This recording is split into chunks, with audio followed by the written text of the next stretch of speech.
How did black folks get their news in the county when you were growing up? Um, I don't remember the paper. I guess by visiting one another, because they didn't have telephones. I don't remember the newspaper. I don't remember reading the newspaper. But they would get together in a horse and buggy or whatever they had until cars came out, and they would visit. That was the only way they got the news. Because I can remember them coming all the way over here in a horse and buggy. Because they'd leave early in the evening, and I guess when they get here it'd be almost midnight, because they had to travel through mud roads. We didn't have state roads. We didn't have nothing but back mud roads, and they had horse and buggies. And that was the only way of traveling till cars came out. And I can't remember. Well, when he first got a car, it was a Model T. He had an old Model T, and it had windbreakers on the side. And he bought that from a lady that lived in Baltimore. She'd come home in the summertime, and she wanted to sell that car, so he bought that car. And we thought we were something. We had a Model T. We were riding in that, everybody else in the horse and buggies. We thought we were somebody. He'd take us to church and take us everywhere.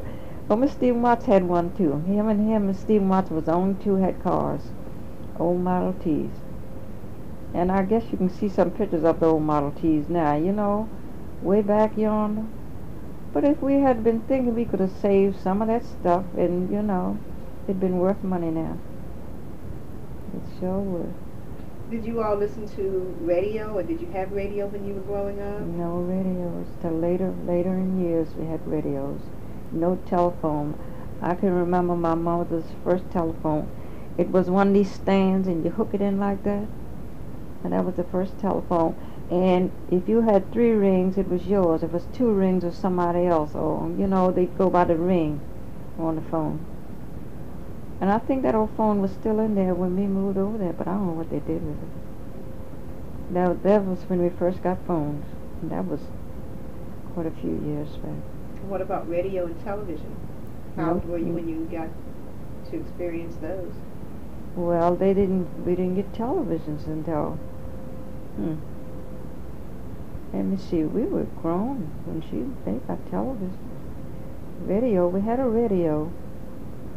I can't remember her first radio, but they had little radios, and I can't remember how many years it was either. What kind of information did you get from your radio? Well, they would get the news. They would get some kind of news, whatever.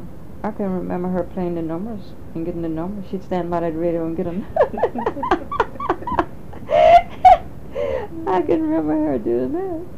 And then if they had a telephone, they wouldn't have one because they couldn't afford them.